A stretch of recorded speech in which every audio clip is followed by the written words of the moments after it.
थोड़ी बात करेंगे।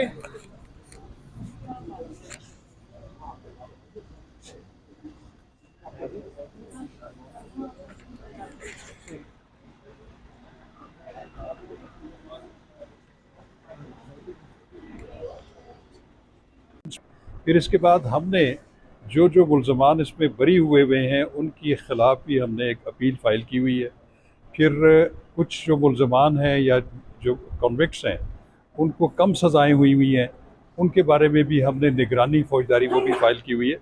तो आज चूँकि तमाम वकला मौजूद थे तो अब तय ये हुआ है कि 7 दिन के अंदर अंदर इसकी जो पेपर बुक्स हैं वो तमाम वकला को वो फराम कर दी जाएंगी और आइंदा तारीख पेशी जो मुकर्रर हुई है उसके ऊपर ये पूरा केस जो है वो तफसील से सुना जाएगा।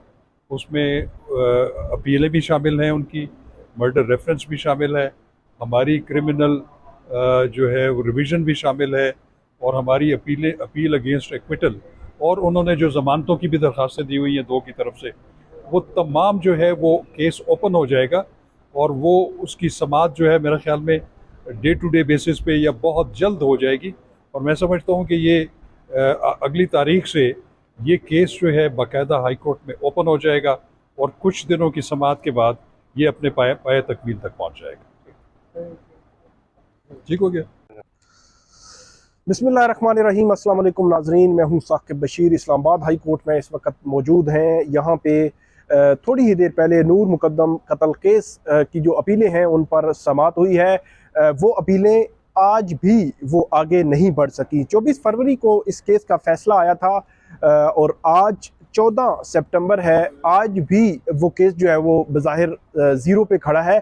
इसके हवाले से जो अपीलें फ़ाइल की गई थी, जो इसमें जो मुजरिम थे, जो सज़ाए मौत का जो कैदी है ज़ाहिर ज़ाकर जाफ़र, और इसके अलावा जो दीगर जो मुजरिम हैं जो अभी अडियाला जेल में अपनी कैद जो है वो काट रहे हैं, 3 हैं और तीनों की जानिब से अपीलें भी फाइल की गई। उनकी जो सज़ाएं बढ़ाने की अपीलें भी पेंडिंग है।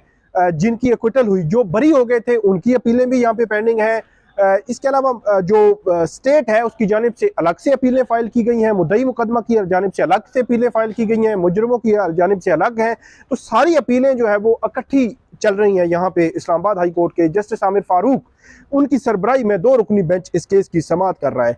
आज यहाँ पे समाअत थी तो आपने जिस तरह देखा कि जो नूर मुकद्दम की जो फैमिली है, जो वालिद हैं, उस जो वालदा हैं, उनके जो फ्रेंड्स हैं, वो यहाँ पे मौजूद थे। तकरीबन अदालत शुरू होने या केस शुरू होने से तकरीबन 1 घंटा कबल तकरीबन 12 बजे वो यहाँ पे पहुँच चुके थे। 1:15 तकरीबन जो है वो केस की समाअत जो है वो शुरू हुई है। 8-10 मिनट की समाअत थी। समाअत में कुछ बहुत बड़ी कोई बात नहीं हुई। अदालत को ये बताया गया, जैसे ही ये समाअत शुरू हुई है, केस जो है वो कॉल हुआ है, तो अदालत को ये बताया गया कि इसमें जो पेपर बुक्स बननी थी, पेपर बुक्स ये होती हैं, आपको पहले भी मैंने आपको बताया था कि जो ट्रायल कोर्ट होती है, ट्रायल कोर्ट में पूरा केस जो होता है उसको आप एक पेपर बुक कहते हैं कि उसमें हर चीज़ आ जाती है। उसमें जो पुलिस की रिपोर्ट्स हैं, उसमें जो जजमेंट है, हर चीज़ ईच एंड एवरीथिंग उसमें आ जाती है। तो वो पेपर बुक्स जो है वो इस्लामाबाद हाई कोर्ट के रजिस्ट्रार ऑफिस ने बनानी थी। जहाँ तक मुझे याद पड़ता है, इससे कबल भी 2-2.5 मंथ पहले जब समाअत हुई थी तो उस वक्त भी अदालत ने ये ऑर्डर किया था रजिस्ट्रार इस्लामाबाद हाई कोर्ट को कि वो इस हवाले से पेपर बुक्स बनाएं। तो लेकिन आज जब समाअत शुरू हुई तो अदालत को ये बताया गया कि पेपर बुक्स अभी तैयार नहीं हुई। तो इट मीन कि जब पेपर बुक्स तैयार ही नहीं हुई, जो पहली स्टेज है कि वो पेपर बुक हर वकील के पास होगी, जो वकील जिसकी जानिब से है, मुद्दई की जानिब से है, स्टेट की जानिब से है, जो मुजरिम की जानिब से है या जिनकी एक्विटल हुई है उनकी जानिब से है। तो तमाम वकला की एक बड़ी लंबी चौड़ी जो है वो टीम है, तो सबके पास होनी है, तो तभी केस आगे बढ़ सकेगा।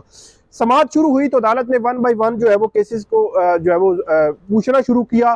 तो उसमें जो मरकजी मुजरिम है उसकी जानिब से भी ये बताया गया, एक वकील साहब पेश हुए थे। अच्छा, 3 मंथ पहले भी एक वकील साहब पेश हुए थे, उन्होंने ये कहा था कि मुझे अभी बताया गया है कि जो एक वकील हैं सरदार उस्मान खोसा, उनको अंगेज किया गया है मरकजी जो मुजरिम है इस केस में जायद जाकर जाफर की जानिब से, और वो आज पेश नहीं हो सके अदालत के सामने। ये 2.5-3 मंथ पहले की मैं बात कर रहा हूँ जब समाअत हुई थी यहाँ पे, कि उन्होंने ये कहा था कि इंगेज किया गया है, पेश नहीं हो सके। आज भी एक वकील साहब पेश हुए, उन्होंने कहा कि उनको इंगेज किया गया है लेकिन वो आज पेश नहीं हो सके, वो सुप्रीम कोर्ट में बिजी हैं।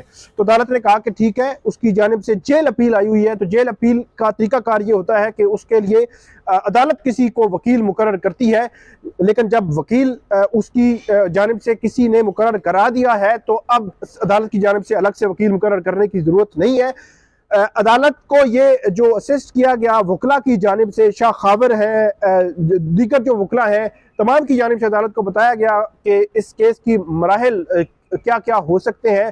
तो उसमें ख़ास तौर पर जो 2 जो मुजरिम हैं उनकी जानिब से, जान मोहम्मद और जो इफ्तिखार है जो अभी जेल में है, उनकी जानिब से जो सज़ा मुअत्तली की दरखास्तें हैं वो भी अदालत को ये बताया गया। कामरान मुर्तज़ा उनके वकील हैं, उनमें से एक के, तो उनकी जानिब से कहा गया कि हमने सज़ा मुअत्तली की दरखास्त भी दे रखी है। मतलब ये है कि आप जब तक कि अपीलें डिसाइड नहीं होती तो आप सज़ा हमारी मुअत्तल करके तो आप हमें जो है वो बेल दे दे। जब अपीलें डिसाइड होगी, जो अपीलों का फेट होगा हम उसके मुताबिक जो है वो, अगर अपीलों में सज़ा बरकरार रही तो हम दोबारा जेल चले जाएंगे, सज़ा ख़त्म हो गई तो हम जो है वो बाहर रहेंगे।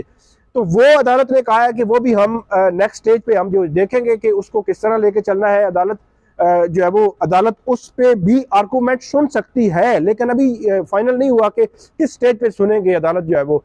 अब इस केस में 7 रोज का ऑर्डर दिया गया है रजिस्ट्रार इस्लामाबाद हाई कोर्ट को कि वो पेपर बुक्स तैयार करें और जो सारे जो वकला हैं उन तक ये पहुंचाई जाए। और इसके अलावा केस की जो समाअत है वो 5 अक्टूबर तक मुलतवी कर दी गई है। अब तवक्को ये जाहिर की जा रही है, जिस तरह शाह खाबर जो है वो बता रहे हैं कि 5 अक्टूबर को इस केस की जो बाकायदा समाअत शुरू हो सकती है, उसके बाद डे टू डे हेयरिंग जो है वो आगे बढ़ सकती है। लेकिन अभी जो है वो इस हवाले से कुछ कहना कबल अज़ वक्त है। 24 फरवरी को इस केस का फैसला आया था और आज है 14 सितंबर। अब आपको 5 अक्टूबर का इंतजार करना पड़ेगा कि 5 अक्टूबर को क्या इस केस की समाअत आगे बढ़ सकेगी या क्या जो है वो अपडेट होगी। जो भी होगी अपडेट आपके साथ हम शेयर करेंगे। ये थी नाज़रीन नूर मुकद्दम कत्ल केस अपीलों से मुतल्लिक अपडेट।